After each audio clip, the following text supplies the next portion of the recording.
नमस्कार, स्वागत है आप सभी का स्वराज्य भारत चैनल पर।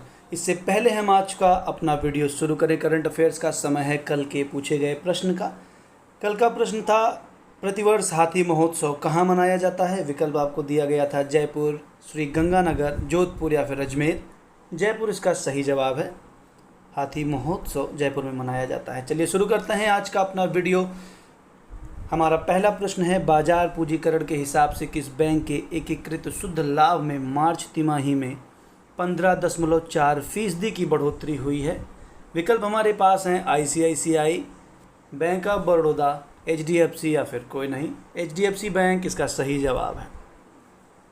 बाजार पूंजीकरण के हिसाब से HDFC बैंक के एकीकृत शुद्ध लाभ में मार्च तिमाही में 15.4% की बढ़ोतरी हुई, जबकि वित्त वर्ष 2019-20 की आखिरी तिमाही में बैंक को 7,280.22 करोड़ रुपए का शुद्ध लाभ प्राप्त हुआ। बढ़ते हैं अगले प्रश्न पर। हमारा अगला प्रश्न है, भारत की किस टू व्हीलर कंपनी ने ब्रिटेन की 122 साल पुरानी कंपनी नॉर्टन को 153 करोड़ रुपए में खरीदा है। विकल्प हमारे पास हैं hero Motors, TVS motor, Tata Motors या फिर महिंद्रा मोटर। TVS मोटर इसका सही जवाब है। भारत की two wheeler company TVS motor ने ब्रिटेन की 122 साल पुरानी नॉर्टन को 153 करोड़ रुपए में खरीद लिया है। अब भारत में कमांडो, डोमिनेटर और V4RR जैसी दमदार बाइकें देखने को मिलेंगी। अब बढ़ते हैं अगले प्रश्न की तरफ। कीजिएगा, अमेरिकी राष्ट्रपति डोनाल्ड ट्रंप ने लॉकडाउन खोलने के लिए कितने चरण वाली योजना बनाई है या योजना की घोषणा की है। विकल्प हमारे पास हैं 2 चरण, 3 चरण, 4 चरण या फिर 5 चरण। इसका सही जवाब है 3 चरण। अमेरिकी राष्ट्रपति डोनाल्ड ट्रंप ने लॉकडाउन खोलने के लिए विज्ञान आधारित तरीके से 3 चरण वाली योजनाओं की घोषणा की है। लॉकडाउन खोलने के साथ सामाजिक दूरी के प्रतिबंधों में ढील देने के लिए कोई योजना नहीं बनाई गई है। बढ़ते हैं अगले प्रश्न की तरफ। हमारा जो अगला प्रश्न है वो है, निम्न में से किस क्रिकेट बोर्ड ने कोरोना वायरस के खिलाफ लड़ाई के लिए प्रधानमंत्री राहत कोष में 1 करोड़ से अधिक रुपए जमा कराए हैं। विकल्प हमारे पास हैं Australia cricket board, Sri Lanka cricket board, Pakistan cricket board या फिर बांग्लादेश क्रिकेट बोर्ड। इसका जो सही जवाब है वह है पाकिस्तान क्रिकेट बोर्ड। PCB ने हाल ही में कोरोना वायरस के खिलाफ लड़ाई के लिए प्रधानमंत्री राहत कोष में 1 करोड़ रुपए से अधिक जमा कराए हैं। साथ ही घोषणा की है कि केंद्रीय अनुबंधित खिलाड़ी आपात राहत कोष में अपना सामूहिक योगदान भी देंगे। अब बढ़ते हैं अगले प्रश्न की तरफ। हमारा जो अगला प्रश्न है वो है, भारत में फंसे विदेशी नागरिकों का वीज़ा अवधि किसने 3 महीने तक बढ़ा दिया है। विकल्प हमारे पास हैं supreme court, Delhi high court, केंद्र सरकार या फिर आयकर विभाग। केंद्र सरकार इसका सही जवाब है। केंद्र सरकार ने हाल ही में भारत में फंसे विदेशी नागरिकों की सामान्य और ई वीज़ा अवधि 3 मई तक बढ़ा दिया है। सरकार ने कहा है कि वीज़ा अवधि के विस्तार के लिए किसी से भी कोई फीस नहीं ली जाएगी। अब बढ़ते हैं अगले प्रश्न की तरफ। हमारा जो अगला प्रश्न है वो है, रोहित शर्मा और किसे संयुक्त रूप से IPL इतिहास का सर्वश्रेष्ठ कप्तान चुना गया है।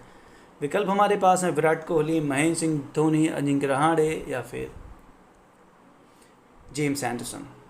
सही जवाब इसका है रोहित शर्मा और महेंद्र सिंह धोनी। स्टार स्पोर्ट्स की 20 पूर्व क्रिकेटरों वाली ज्यूरी ने रोहित शर्मा और महेंद्र सिंह धोनी को हाल ही में संयुक्त रूप से IPL इतिहास का सर्वश्रेष्ठ कप्तान चुना है।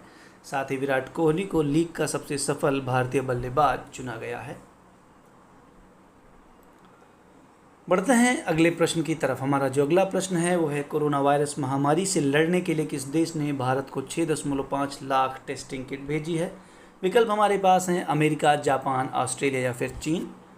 चीन इसका सही जवाब है। आपको बता दें, कोरोना वायरस महामारी से लड़ने के लिए चीन ने भारत को 6.5 लाख टेस्टिंग किट भेजी है, जिसे rapid antibody test RNA extraction kit भी है। इस सभी किट के द्वारा सरकार कोरोना के हॉटस्पॉट में जांच करेगी। बढ़ते हैं आज के 8वें प्रश्न की तरफ। हमारा जो अगला प्रश्न है वह, अंतर्राष्ट्रीय मुद्रा कोष ने किस देश को 1.4 अरब डॉलर की वित्तीय सहायता देने के लिए मंजूरी दे दी है। विकल्प हमारे पास हैं अफगानिस्तान, पाकिस्तान, चीन या फिर भारत। सही जवाब इसका पाकिस्तान है। अंतर्राष्ट्रीय मुद्रा कोष ने पाकिस्तान को 1.4 अरब डॉलर की वित्तीय सहायता देने की मंजूरी दे दी है। IMF के कार्यकारी अध्यक्ष जेफरी ओकामोटो ने कहा कि कोविड-19 महामारी के प्रकोप से पाकिस्तान की अर्थव्यवस्था पर काफ़ी असर हो रहा है। अब बढ़ते हैं अगले प्रश्न की तरफ। हमारा जो आज का नवा प्रश्न है वो है, RBI ने वित्त वर्ष 2020-21 के मध्य तक मुद्रास्फीति के कितने प्रतिशत के नीचे आने का अनुमान लगाया है? विकल्प है हमारे पास 2%, 3%, 4% या फिर कोई नहीं। 4% इसका सही जवाब है। आपको बता दें, RBI यानी कि भारतीय रिजर्व बैंक ने वित्त वर्ष 2020-21 के मध्य तक मुद्रास्फीति के 4% के नीचे आने का अनुमान लगाया है। अब बढ़ते हैं आज के आखिरी प्रश्न की तरफ। हमारा जो आखिरी प्रश्न है वह है, कोरोना के टीके की खोज के लिए किस देश की सरकार ने 1.4 करोड़ पाउंड खर्च करने की घोषणा की है? विकल्प है हमारे पास भारत सरकार, अमेरिका सरकार, जापान सरकार या फिर ब्रिटेन सरकार। ब्रिटेन सरकार इसका सही जवाब है। ब्रिटेन सरकार ने हाल ही में कोरोना के टीके की खोज के लिए 1.4 करोड़ पाउंड खर्च करने की घोषणा की है। इस समय सबसे शक्तिशाली देश अमेरिका संक्रमण और मौतों के मामले में टॉप पर है। उसके बाद इटली, फ्रांस और जर्मनी का नंबर आता है। तो ये थे आज के 10 महत्वपूर्ण प्रश्न जो करंट अफेयर्स की दृष्टि से काफ़ी ज़्यादा महत्वपूर्ण हैं। अब नज़र डालते हैं आज के प्रश्न पर। हमारा जो आज का प्रश्न है वो है, द्वितीय विश्व युद्ध के दौरान किस देश ने आधिकारिक रूप से तटस्थ रहते हुए रूस के विरुद्ध जर्मनी की सहायता की थी? विकल्प आपको दिए जा रहे हैं, स्विट्जरलैंड, स्पेन, टर्की या फिर स्वीडन। अगर आपको इस प्रश्न का सही जवाब पता है तो कमेंट बॉक्स में अपना जवाब दें। लॉकडाउन चल रहा है, हालांकि कुछ जगहों पर रियायत दी जा रही है, पर आप सभी से अनुरोध है घरों में रहें, लॉकडाउन का पूरा पालन करें, स्वस्थ रहें, सुरक्षित रहें।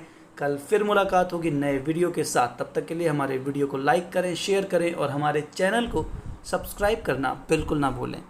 धन्यवाद।